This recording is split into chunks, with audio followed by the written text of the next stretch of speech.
Om Sadaशिवसमारम्भाम् Om Sadashivasamarambham शङ्कराचार्यमध्यमाम् Shankaracharyamadhyamam अस्मदाचार्यपर्यन्ताम् Asmadacharyaparyantam वन्दे गुरुपरम्पराम् Vande Guru Paramparam.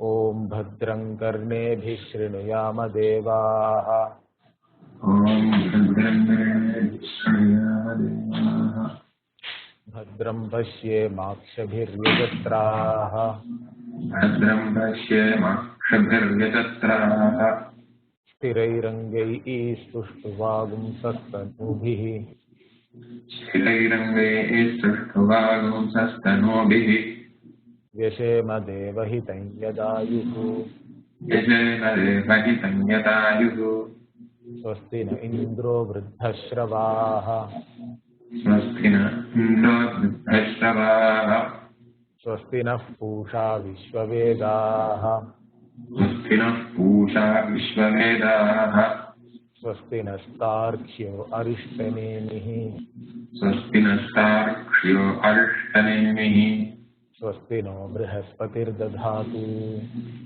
Swastino Grihaspatirtadhatu ॐ शान्ति शान्ति शान्तिः Om Shanti Shanti Shantihi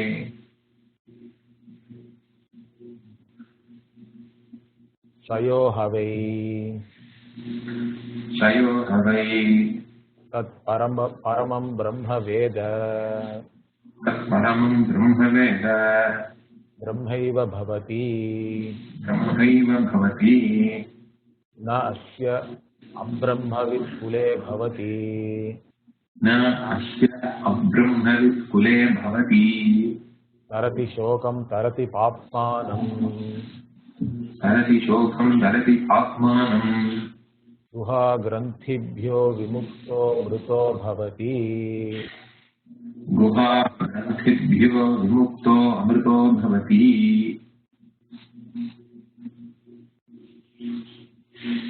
So we are actually nearing the end of the Upanishad, and we have been seeing many verses. Most of these verses are actually talking about the Brahman and the Brahmavid, in fact, and what is the phala of this Brahma Vidya. So more like giving the phalam. Normally whenever you want to summarize a particular topic, so we have been discussing Brahma Vidya, then finally the phalam of this Brahma Vidya is talked about, so that even if somebody else reads this, they will have an interest of continuing the study or starting the study of this Upanishad, or for those who have already studied, it is just reinforcing what are the results of studying this Brahma Vidya. Okay. So in a series of verses it is being talked about. So we were looking at this particular verse last week also. Sayo havai tat paramam brahma veda. So yaha havai means indeed, tat paramam brahma veda. So that Brahman which has been the topic of discussion, the one who knows that Brahman, and what happens to that person, Brahmaiva bhavati. So the one who knows Brahman becomes Brahman. Now this is a very big statement. In fact, the Taittiriya Upanishad Anandavalli starts by saying Brahmavid apnoti param. So there also the meaning is the same. Param also means Brahman only, the limitless. So here the same thing is talked about. Now if you get your result, or if you become something by just knowledge, okay, by knowing something, then the only way you can become that is you are already that. So for example, we have this famous 10th man story, correct?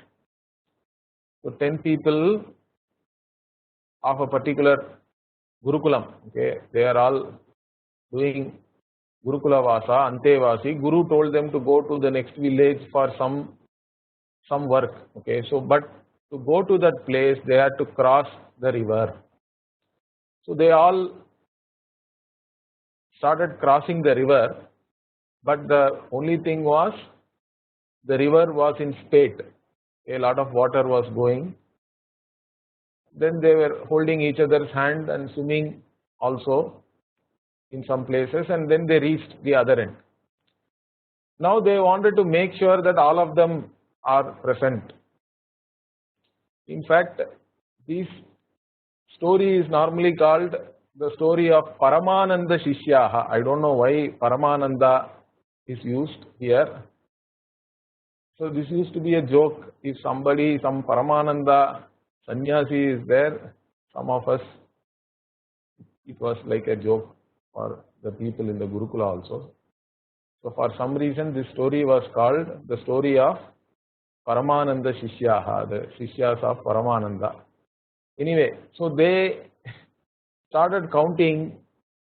So 10 of them originally left the Gurukulam, but when they counted, they could only count 9 of them were there.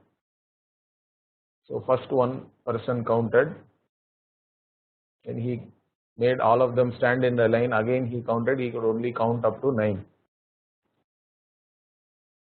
Then they are all like very worried.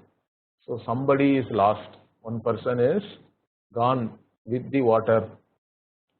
And then they were very worried how they are going to face their Guru, what is going to happen. Then somebody was walking by that side, okay, some old man, wise man.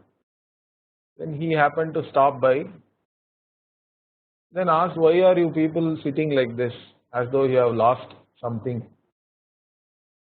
Then the one person amongst the students, he stands up and tells this old man what happened, and he was crying, saying that one person is lost, we don't know how to find him, and we are afraid to go back to our Guru also. Then this old man could see that there were 10 people there. So he again told them, all of you stand in the line and one of you start counting. And these people were not really enthusiastic to do the same thing again. But still the old man was to be respected. So they started that again, because they have done that many times already and they could only count up to 9. So again this person, one person amongst them started counting, and then he counted up to 9. Then the old man said that you are the 10th man. So like that. So since the counter missed counting himself or herself, that is the problem. So it was a problem of ignorance. So only if the problem is ignorance, or what you have lost is due to ignorance, you can gain or become something by knowledge alone. For all other things, you have to do some karma, correct? You have to know and you have to do. Then only you can gain something. But only in the case where the original problem is one of ignorance and you are actually trying to accomplish something which is already accomplished. So this is what we called accomplishing the accomplished. In fact, there is even a book like that written by one of Swamiji's student, who is also a professor in one of the universities in US. So he wrote a book called Accomplishing the Accomplished, okay, which is about actually pramana and how traditionally this Veda is looked upon as a pramana, all these things. He has dealt in that book very well. But if you can get hold of that book also, any of you can read. It's a well written book by one professor called Anantanand Rampachan. Okay, so this Anantanand Ram Bachchan is originally from West Indies, Caribbean, but he studied with Swamiji also, and later on he went into the academic world, and one of his books is this Accomplishing the Accomplished, which is a very good book.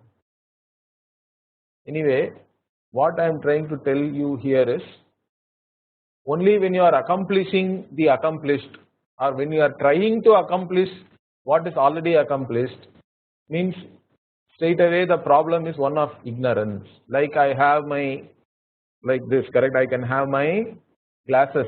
In fact, I can't even see the laptop properly now. Anyway, I have the glasses like this, and I am searching all over my house, not knowing that I am already the one with the spectacles, correct? I am searching for my spectacles all over, and I am not finding it.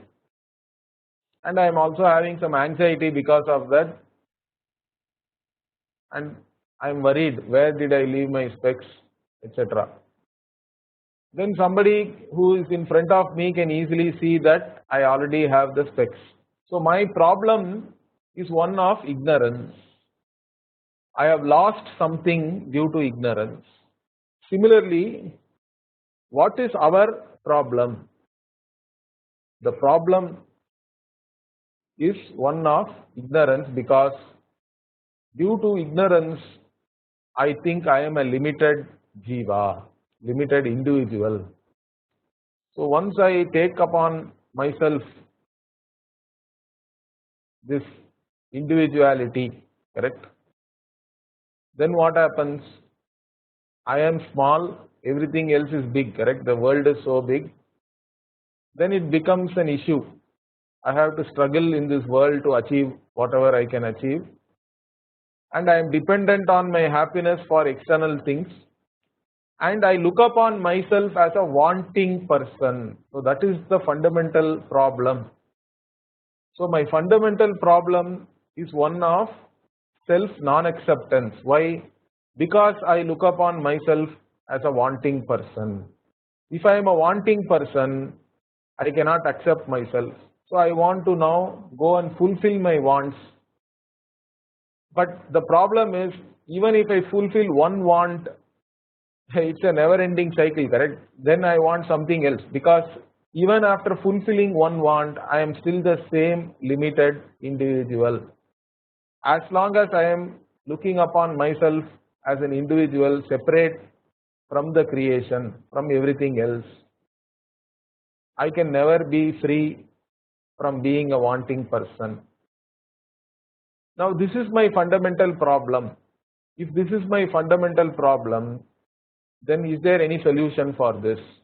Now the solution for this cannot be from any karma, understand that, because karma has only 4 types of results, which we have also discussed, correct? One is utpatti, you can create something newly, you can produce something, or you can reach somewhere, apti, or you can go and clean. See, something became dirty, you are now cleaning it, purifying it and all that. Samskriti, you can say, samskaryam or samskriti. Okay. Then there is one more thing, karma, we can use is change, modification. Okay. Vikriti or vikaryam is the result. So you have milk, you can make curd out of the milk, correct? You can change, you can metamorphose, you can modify something. Only these 4 things are possible by doing any karma. Now all these 4 results are limited, and you are looking upon yourself already as a limited wanting person. 2 limited things put together will still be limited only. Understand that. It can never become limitless. It can never, by adding 2 finite things, you cannot reach infinity. So that means, is there no solution? Will I be always this wanting person only? Because as long as I look upon myself as a limited person, I am going to be wanting. Is there any way I can become the limitless? means you cannot become the limitless. So the only other option is I am already the limitless. So there is a chance for that also, correct? So if I am already the limitless, if I am already Brahman, then why am I feeling that I am this Jiva? Okay, that is the whole problem. This feeling is the whole problem. So that is because you don't know yourself properly. Correct? Properly we have to act because everybody knows their own existence. There is no doubt. If you are there, I ask, are you there? Means you will say yes. In fact, you don't even have to use any pramana to find out whether you are there or not, because Atma is self-revealing. It is self-existent and self-revealing, Atma. But the problem is, I am so and so. When you say that so and so is the problem, you have mistaken yourself for something else. You have put the dharma of the self on the non-self, and dharma of non-self on your own self, and you have done all this mixing up, confusion, and you feel that you are a samsari. In fact, this is what Bhagavan Bhashyakara starts the Brahma Sutra Bhashya also like this only. He has written a brilliant introduction. It's called Adhyasa Bhashya. And there, first, this avidya is established, or the problem of samsaritvam is established as due to avidya or ajnana, and the whole thing is all adhyastha, means it's all superimposition only. There is no real problem. So my guru used to say, if the problem is real, then there is no solution. Understand that. If the problem is real, that if I am really limited, I don't have any solution for that. But if the problem is not real, then you really don't need any solution. But since you think there is a problem, although there is no problem, we have to give you the right knowledge, because you have taken yourself to be somebody else, something else. Shruti has to come and reveal your own true self to yourself. So Shruti is that mirror, the word mirror, which shows you who you are, what is your Swarupa. Now that's what we have studied in this Upanishad also. But anyway, it is nice to recall, just this one statement is good enough, correct? Telling that the one who knows Brahman becomes Brahman, means you are already Brahman. You didn't know that you are the limitless, and you went through all sorts of struggles, problems, issues. Now the Upanishad has taught you, you are not different from the cause of this entire creation itself. Okay, so there is a beautiful verse in Kaivalya Upanishad also. Mayyeva sakalam jatam, Mayi sarvam pratishtitam, Mayi sarvam layam yati, Tad brahmadvayam asmi aham. Like this. So Mayyeva sakalam jatam, everything is born out of me only, because there is only one consciousness. This one consciousness alone is shining through all the sentient beings which we see in this creation. And this one consciousness alone gives its existence to everything, all the objects, whether they are sentient or insentient, all their existence is from this one and only consciousness alone. That's what Shruti is revealing to us. Mayyeva sakalam jatam, Mayi sarvam pratishtitam means what? Everything is established in me, means I give the existence to all of them. They all have dependent existence. They depend on me. And I am independent. I am self-existent. I don't depend on anything. I am Satyam. Everything else is Nitya. So that is what is revealed here. My sarvam layam. They all go back into me only. The entire creation, when I go to sleep also, everything goes. There is no space-time. There is nothing. But I am there. I am still shining. Because the mind has gone back into a potential state, there is nothing to reveal. But I am still there, and I can wake up and say I slept very well, I did not know anything and all that. Because I am always there as this Chaitanyam, Shuddha Chaitanyam. Everything else comes and goes. When the mind is awake, so many things we cognize. But the problem is we take ourselves as a jiva limited by this body mind sense complex. That is the fundamental problem. But this jivatvam itself is something incidental. It comes and goes. My individuality is not the ultimate reality. Individuality itself is mithya. It comes, it goes. So that is what has to be appreciated. So even in dream I can take myself as somebody else, correct? And in waking I have some individuality. In deep sleep I have nothing. But still I am there. So I am alone is the truth. If you start adding anything to I am, that's where all the problems start. So once you know I am Brahman, means here Brahman is the limitless. I am this limitless Chaitanyam, which is the cause of this entire Jagat, because of which this entire Jagat is sustained. Into me this entire Jagat goes back. That Advayam Brahma is me. That is my Swarupa. I am that Brahman. Is what is to be understood very clearly without any doubts. And also it has to transform, because habitually I am thinking that I am this individual. But you have to have a self transformation where I look upon myself as Brahman and still I can play some role in this Vyavahara. It doesn't really matter. Once the individuality itself is sublimated, okay, it is gone really. It is only mithya. Then you can play this role. It is like playing, a millionaire is playing a beggar role in a drama. And the millionaire can play that role very well because he knows that by acting in the drama he is going to get more money.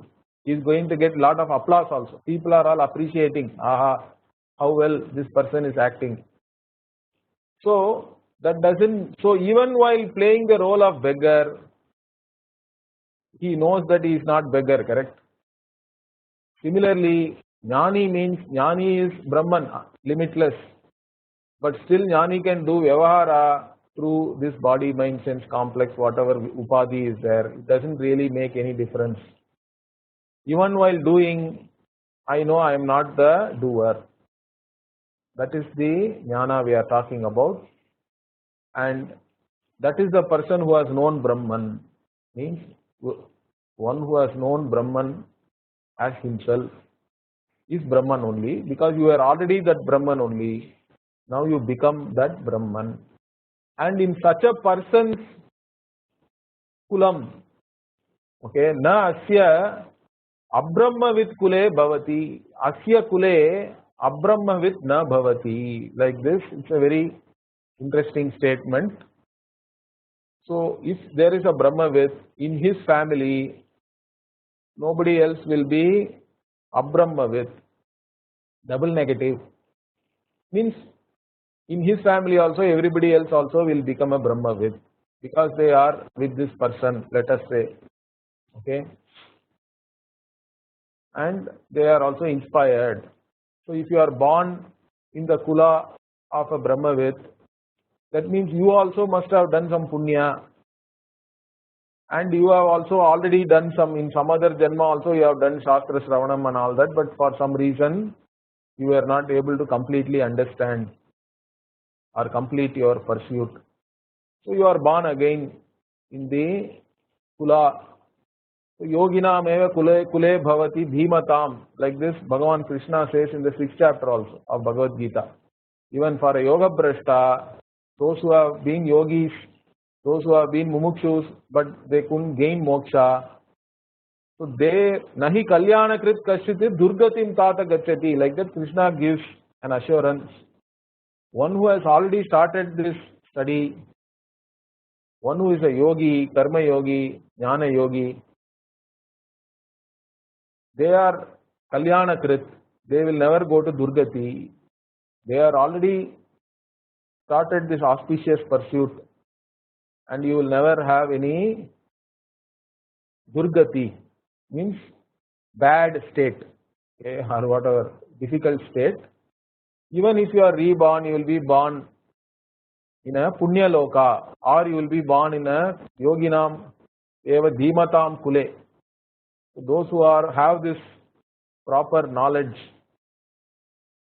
and those who are yogis in their homes only, such a person will be born, and then he will start again the pursuit.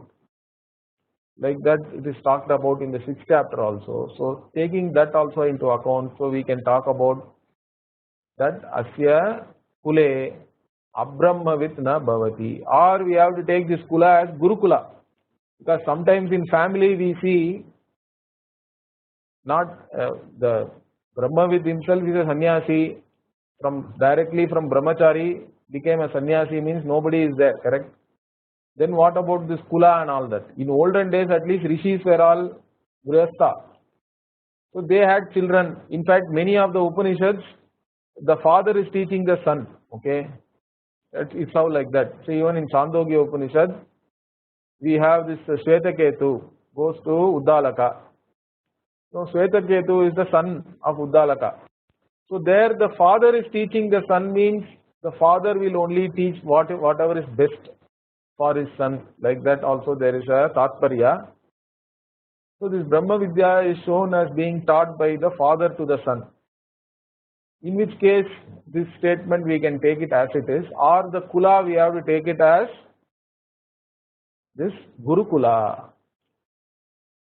So whoever studies with a Brahmavid will also be a Brahmavid, definitely.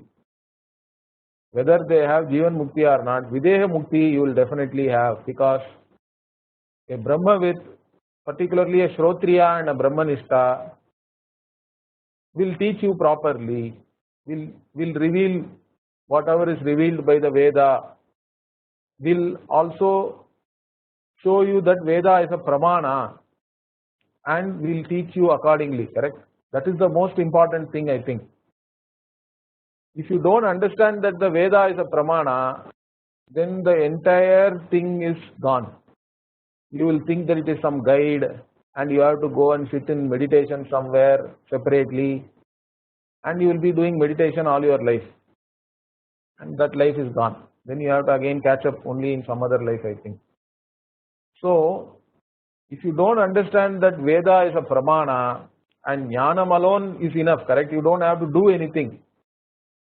After knowing I am Brahman, you don't have to do any Shirasasana further to know that you are still Brahman and all that.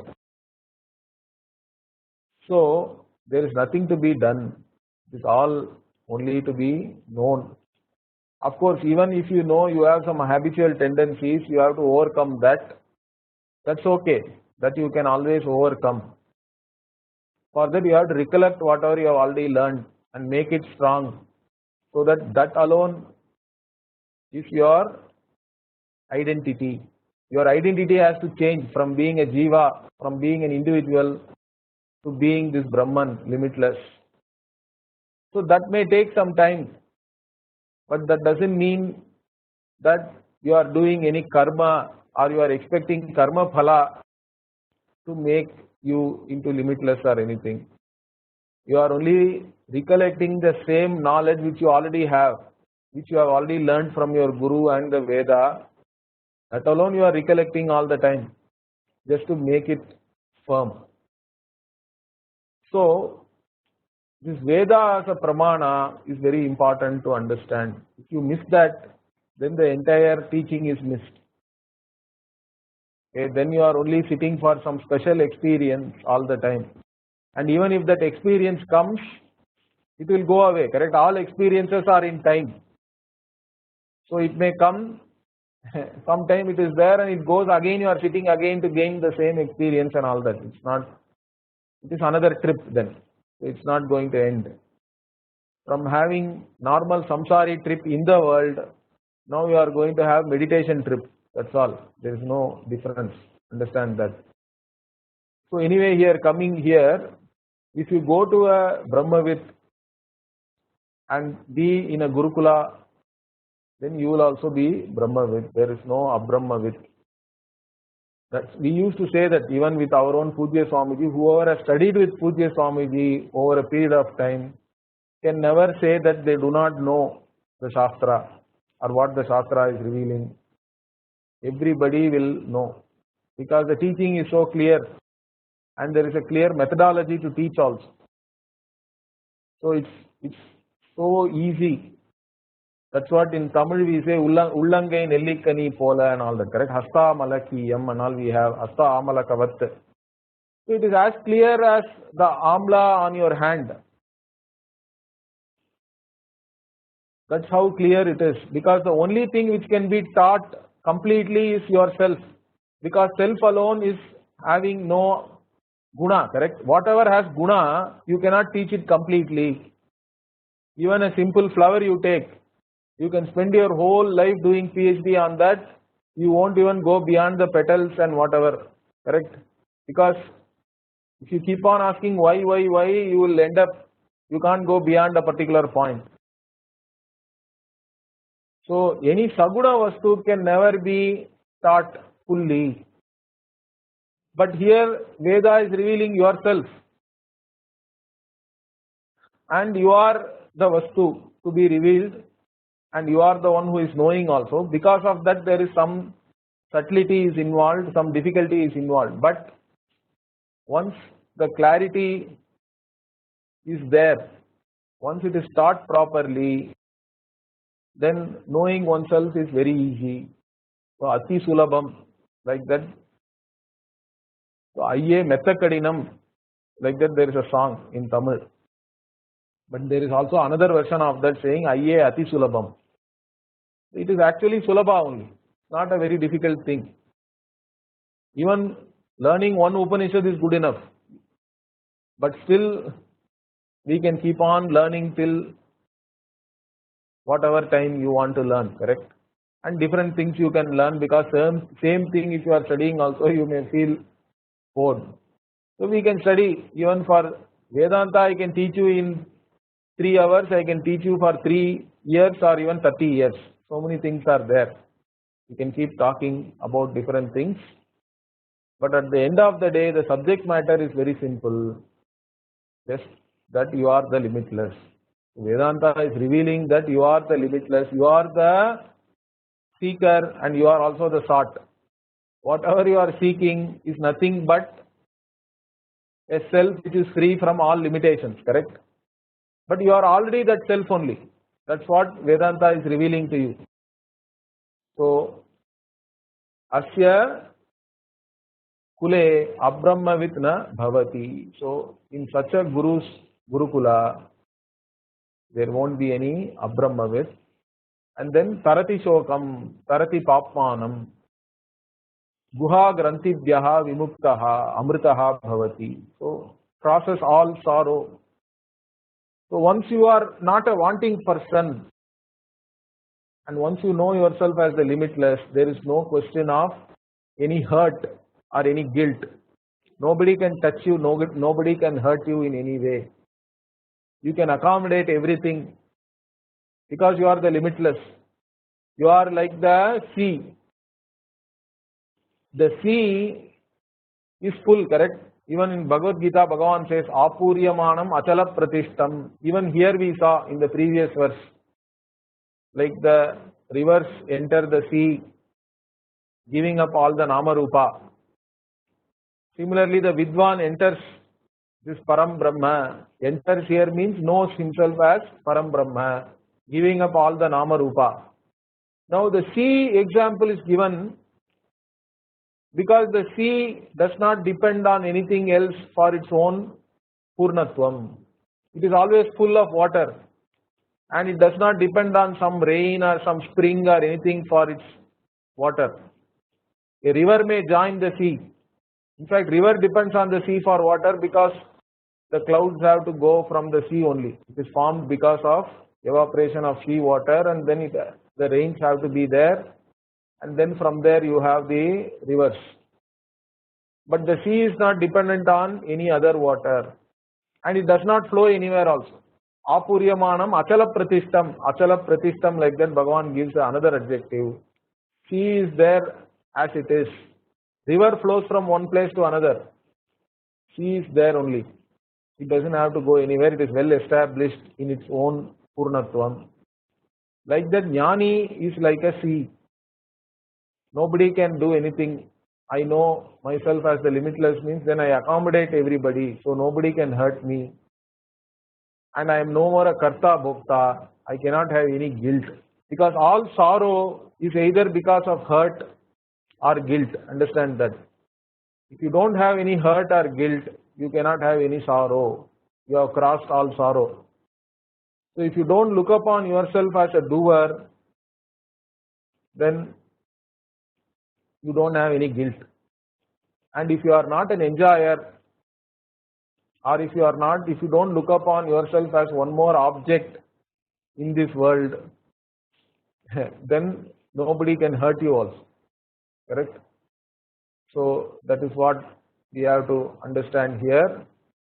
Tarati shokam, tarati papmanam. Papmanam also here same thing. If you don't look upon yourself as a doer, then you don't have any papa punya. Papmanam here we have to include punya also. So you cross all papa and punya, all karma. There is no more karma. And guha grantibhyaha vimuktaha. So guha granthi means here all this knots, mudiche in Tamil, correct? In your heart, in your intellect, buddhi. Guha here is buddhi guha only. So what we call as knot is nothing but this avidya, kama, karma. These three things only are there like a knot. And you have to resolve that. But for a jnani, the jnani has resolved this knot. Jnani is free. There is no avidya. There is no kama. There is no karma also to be done. Because of that, jnani is amritaha, immortal. Amritaha bhavati. So now the Upanishad continues saying the teaching, everything is complete now. Jnani also has been discussed a lot in this particular last section. Now finally the Upanishad is trying to say, to whom can we teach this Upanishad? Even in Bhagavad Gita in the end Krishna says, idam te na tapaskaya na bhaktaya kadachana and all that. Okay, so atapaskaya, abhaktaya, ashraddadhanaya, don't give it to those who are not tapasvis. Tapasvi here means one who is not ready to live a committed lifestyle for knowing this Brahman. One who does not have Shraddha. We cannot go to some roadside and start preaching Vedanta. Vedanta cannot be preached because it is not something to be believed. Understand that. It is to be taught. If you want to learn Vedanta, you have to go to a teacher and learn. So if somebody is there to learn, teachers will always be happy. Guru will always be happy to teach. If nobody is there also, Guru is always happy. Guru does not have any problem. Guru does not see a problem in oneself, in himself or herself, and also in the student. There is no real problem anyway.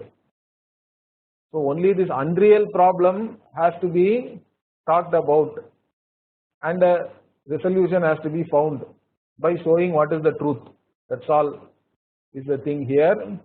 So Gurus are always happy to teach, but you cannot teach this to everybody. One who is not a bhakta or one who does not have shraddha. So these things are very important. If you don't accept the Veda as a pramana, how can I teach you this knowledge? So those are all some important things. So anyway, here we will look into that. Tad etad richa abhyuktam. Tad etad richa. Rig. Richa abhyuktam. Tad richa abhyuktam. Priyavanta shrotriya brahmanisthaha. Priyavanta shrotriya brahmanisthaha. Swayam juhvata ekarshim shraddhayantaha. Swayam juhvata ekarshim shraddhayantaha. Teshameva etam brahma vidyam vadeta. Tesham etam brahma vidyam vadeta. Shiro vratam vidhivad yaishtu chirnam. Shiro vratam vidivadyaishtu chirnam. So tad etad richa abhyuktam, by this rik. So whatever the teacher wants to say now, the teacher wants to tell about to whom this Vidya can be taught. Now this has been already told by a rik. Okay, and what does that rik say? Rig means a mantra. Okay, Rig Veda we say, correct? Rig Veda is mostly mantra purvakam. Yajurveda is more prose, Brahmana, that's why it is called Brahmana. Sama Veda is all Samagana. But this Mundaka-Upanishad is in Atharva Veda. Atharva Veda also has some Samhita portion where you have some rigs, mantras, and then Brahmana portions are also there. In fact, this Mundaka-Upanishad is supposedly a Samhita-Upanishad of the Atharva Veda. Okay. There is also a Prashna-Upanishad, which is also from Atharva Veda, which is from the Brahmana portion of the Atharva Veda. And then you have Mandukya Upanishad also, which is also a very important Upanishad because Gaudapada Acharya has written Karika on that. Bhagavan Bhashyakara also has written commentary both on the Upanishad and the Karikas. So now out of the 10 Upanishads on which Shankara has written commentary, 3 of them are from the Atharva Veda. Now this is also from Atharva Veda. And here what it says, Kriyavantaha, Shrotriyaha, Brahmanishtaha. So Kriyavantaha here means those who are doing their karma as enjoined by the Vedas. Now, but that doesn't mean they are karmata. Understand that. They are not interested in karma phala, but still they are doing the vidhivat, whatever the Vaidika karma, Laukika karma also we have to take. You have to do your duties. Being a yogi. Kriyavantaha here means we have to take as karma yoginaha. So those who are karma yogis, and shrotriyaha, those who have studied the Shastra, at least here it means that those who have studied the Atharva Veda, because this is the Atharva Veda Upanishad, and Brahmanishtaha, those who are committed to this Brahman, pursuit of Brahman. Here Brahmanishtaha means we should not take it as those who have already known the Brahman, but those who are committed to know Brahman. Brahmanishtaha, Brahmachari also you can say, or Brahmanishtaha. And those who do this Ekarshi with lot of Shraddha, Shraddhayantaha Ekarshim Dukhvata. Now Ekarshim means it is one kind of a ritual prescribed in Atharva Veda. It is like Agnihotra. Okay. And Swayam Jukhvata, one has to do this oneself. Okay, not by appointing somebody else and doing it and all that. So the idea here is what? You do this fire ritual yourself every day. Means it is supposed to purify you for this Antakarana Shuddhi. Doing Nitya Naimitika Karma is absolutely important. Nobody can say that now I have studied Vedanta, so I won't do any karma, I won't do my Sandhya Vandana or daily prayers and all that. That's all only delusion, let me tell you.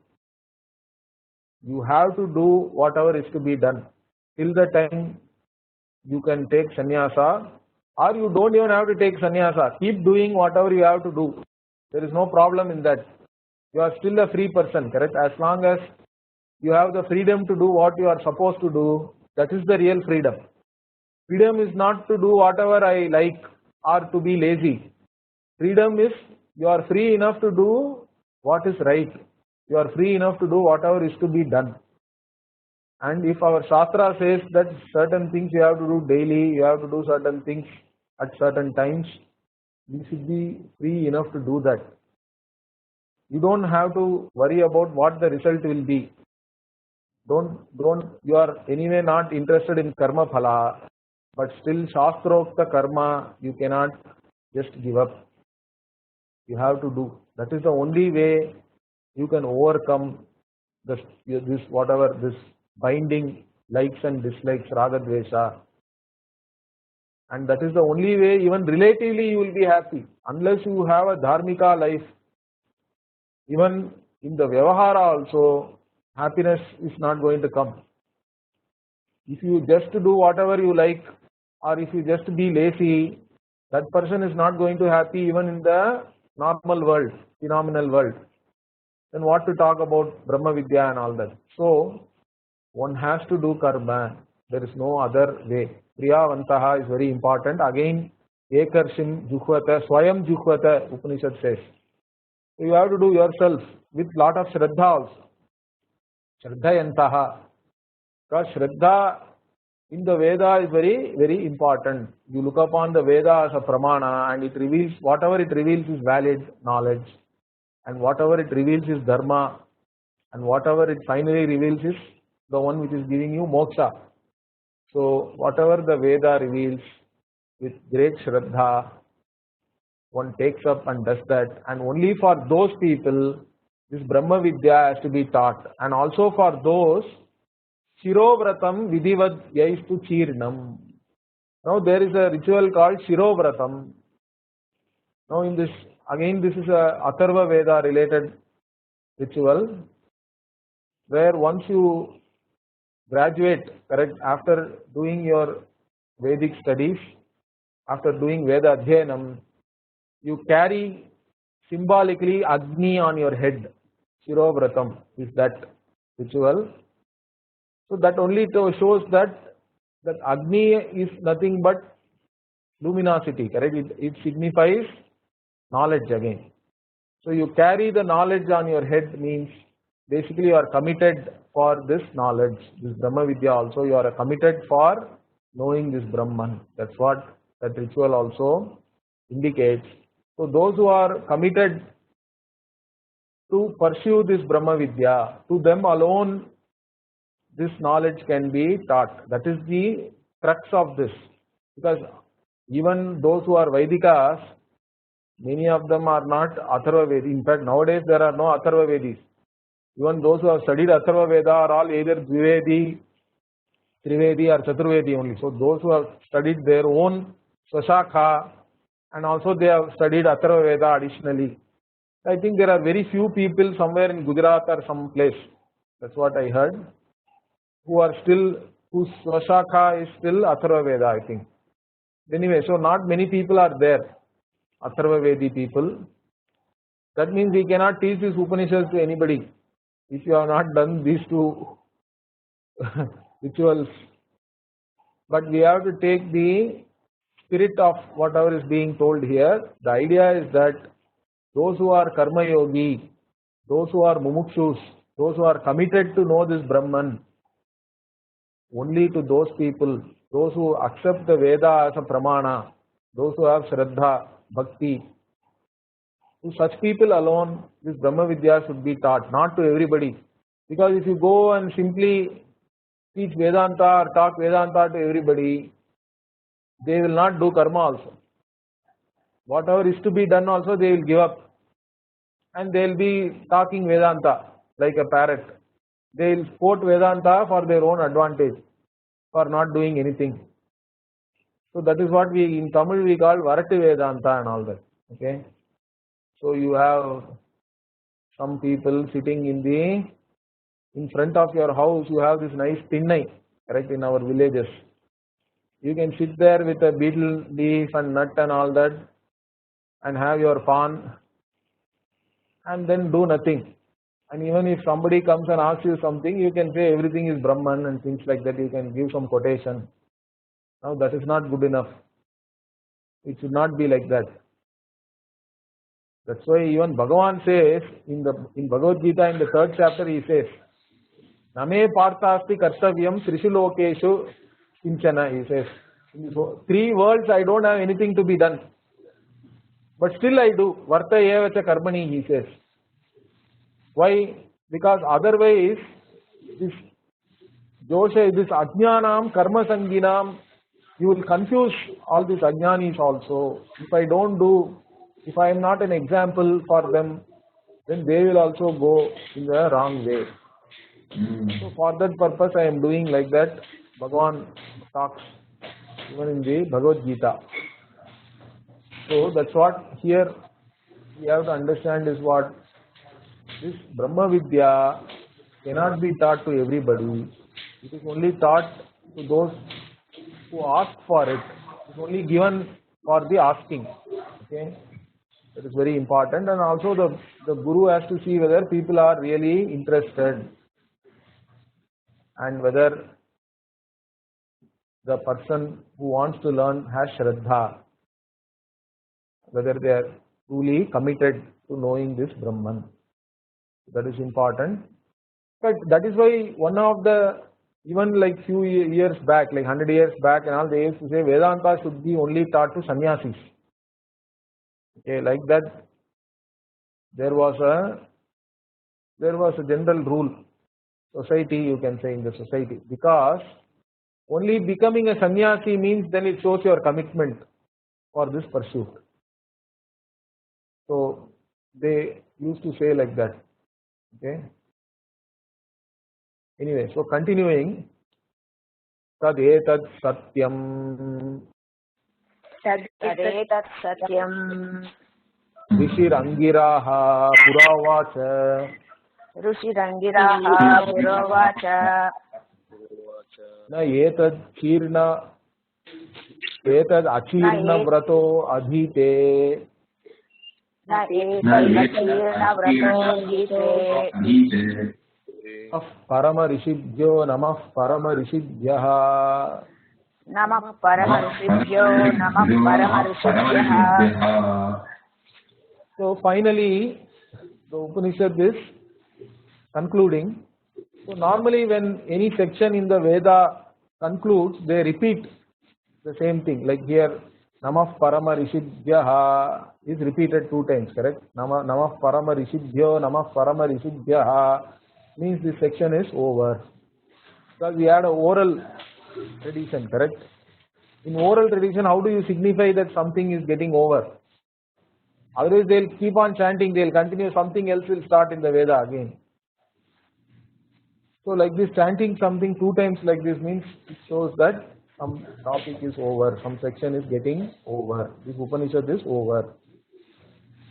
And what does this Upanishad say? Tad etat satyam. So whatever that was discussed, and that is this Brahman, and whatever is this Brahma Vidya which was talked about, all this is Satyam. So again Upanishad is actually reiterating that whatever was taught, this Brahma Vidya is Satyam. That is the only thing which is Satyam, really speaking.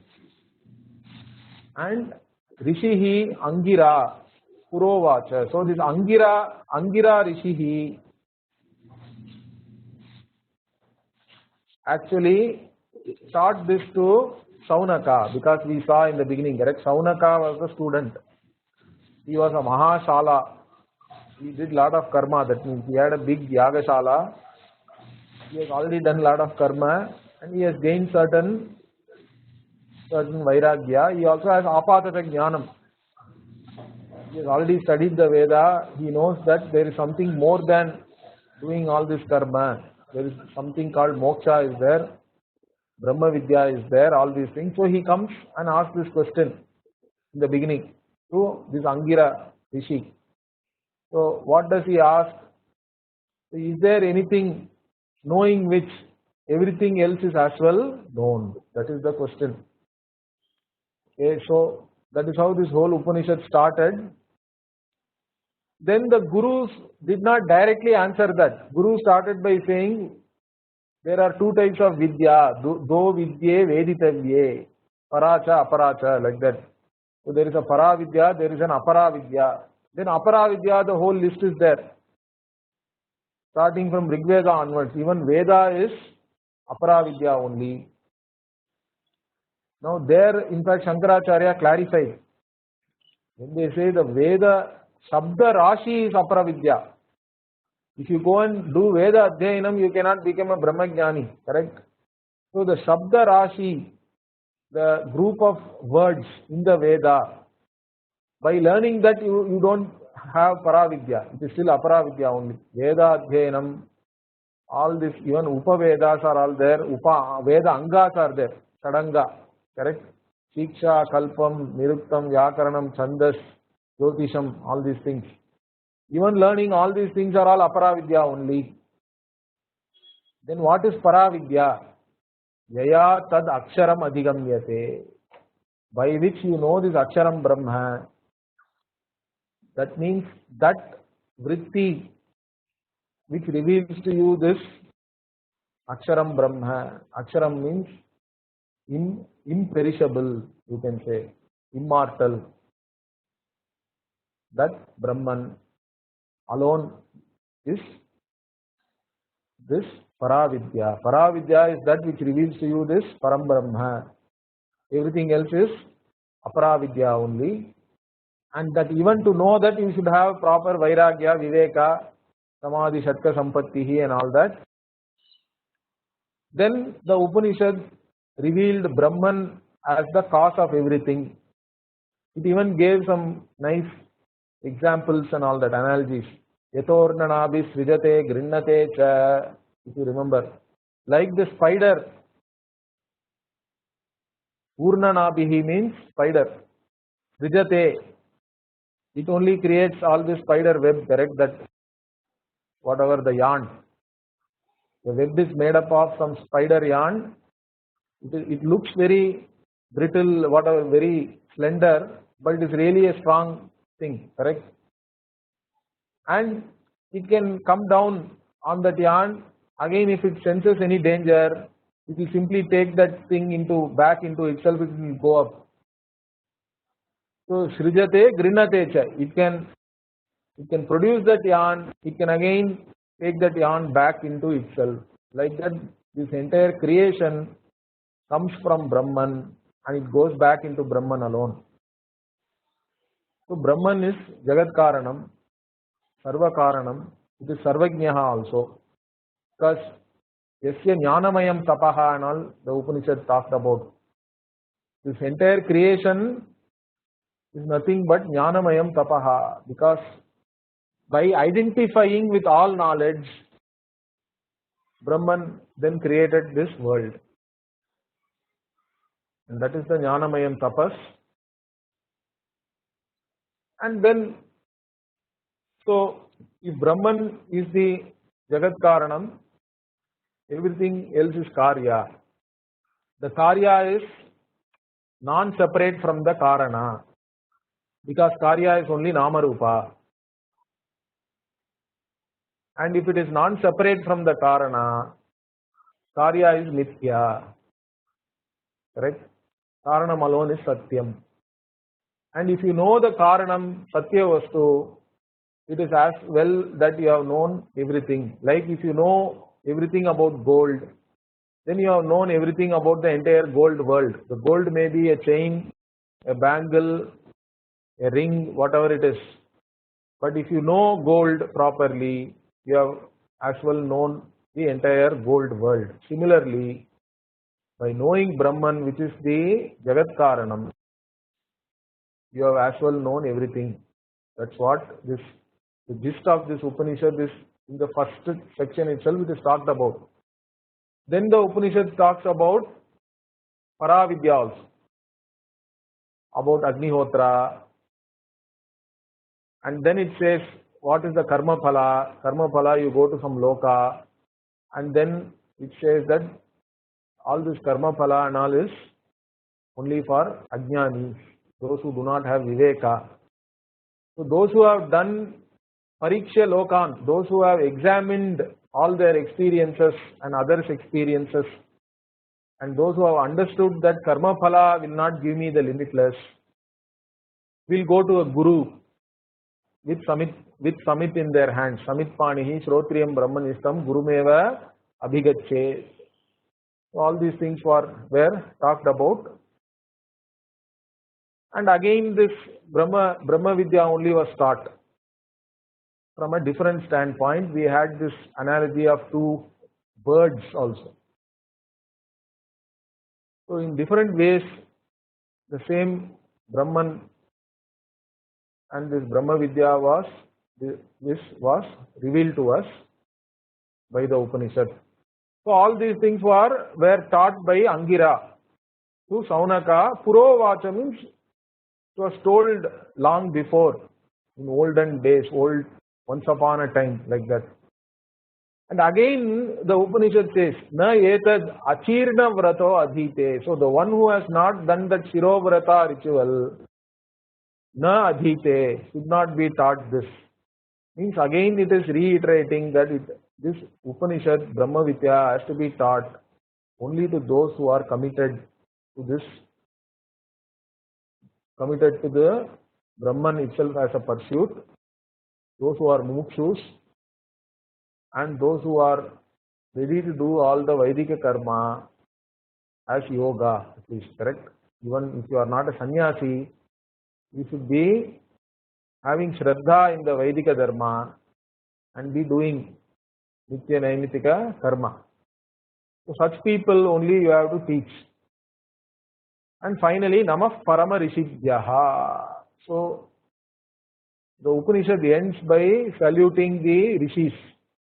Again here, Parama Rishibhyaha, interesting, correct? Why Parama Rishi?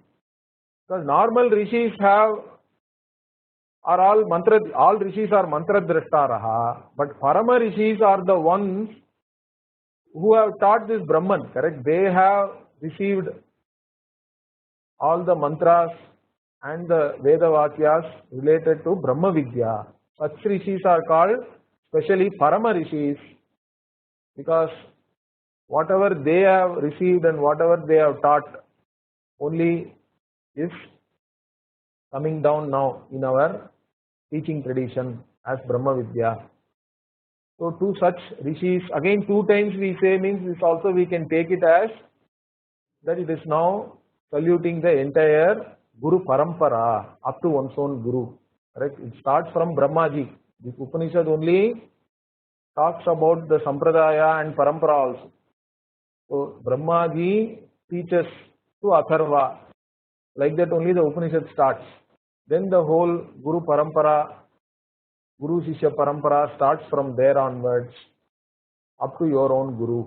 And to this entire Guru Parampara, our Namaskara. Like this Upanishad ends. So next week maybe we'll have one more summary class. And if you have any questions and all that, you can send it to me by whatever WhatsApp or whatever, privately or in the group. We will discuss all that next week, and then afterwards we will start this Vedanta Paribhasha, okay, which is more of a Prakarana Grantha. We will see that it is more into Pramana. Some interesting discussions are there even in that. We will look into that.